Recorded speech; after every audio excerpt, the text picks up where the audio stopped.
Good evening, class of 2017. And everyone else here.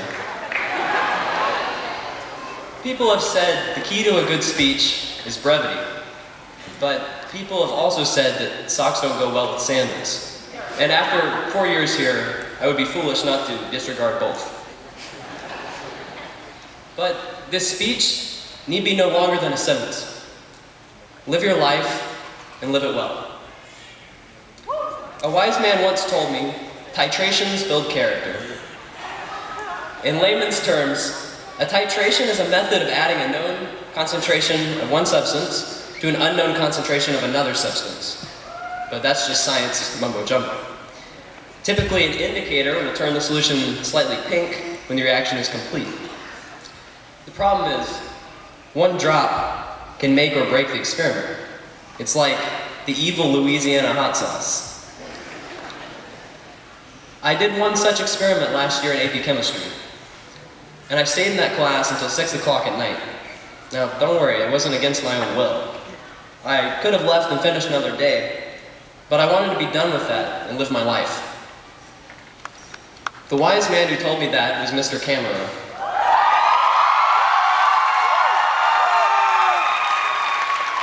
For those of you who didn't know him, he was and is one of the most prolific people alive today.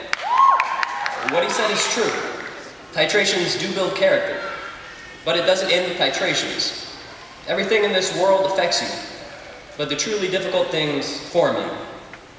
Moreover, you have to work hard to get where you want to be in life.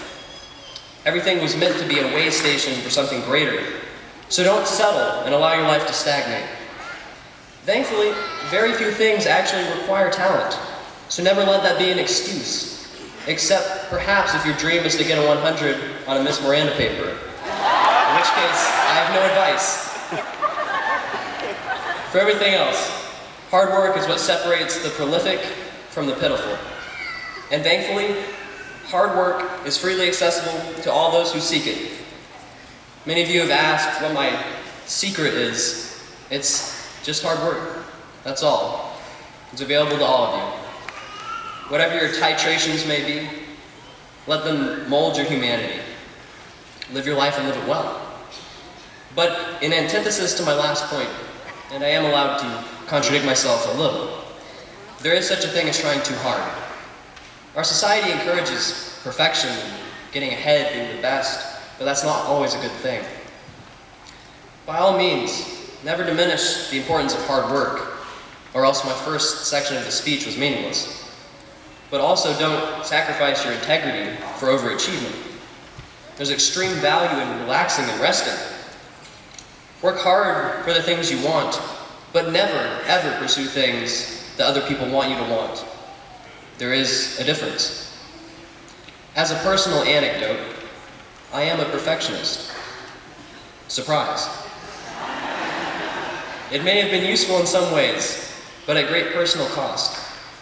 The problem with trying too hard is that it's not in our DNA to achieve perfection. Reach for perfection with the hopes of achieving excellence, but understand that perfection is outside the capabilities of our species. I truly believe you'll find more happiness that way.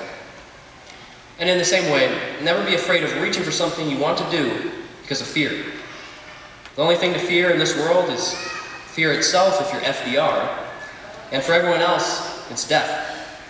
And depending on your worldview or religion of choice, even death isn't something to fear. So never let someone tell you you can't do something. If there's nothing to fear, then go out and do it. Of course, SpongeBob SquarePants famously said, "You don't need a license to drive a Patty."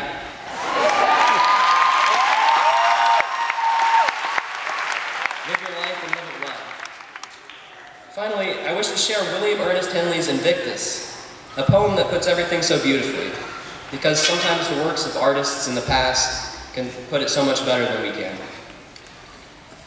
Out of the night that covers me, black as the pit from pole to pole, I thank whatever gods may be for my unconquerable soul. In the fell clutch of circumstance, I have not winced nor cried aloud. Under the bludgeonings of chance, my head is bloody, but unbowed.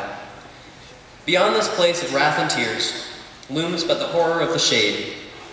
And yet the menace of the years finds and shall find me unafraid. It matters not how straight the gate, how charged with punishments the scroll. I am the master of my fate. I am the captain of my soul. For those of us who hate poetry, it shares a simple message. Live your life and live it well. To the teachers, your work is appreciated beyond expression of words. No amount of speeches, thank yous, or gift cards could ever come close to communicating how influential and meaningful a part you've played in our lives. And though I thank all teachers, I would be amiss not to thank a special few. And graduates, you should probably do so afterwards as well. I thank Mr. Spadafino for showing me the joys of teaching, Mr. Murphy for my love of English and never accepting truths, Mrs. Miranda for challenging me and for 51% of everything. She understands that. And Mr. Kammerer for showing me how to be the best person I could possibly be. Thank you to all of you. And of course, I thank my friends and family. They've been unyielding in love, and it's now, close to leaving for college, that you start to realize you can't always appreciate things until they're gone. So appreciate them now.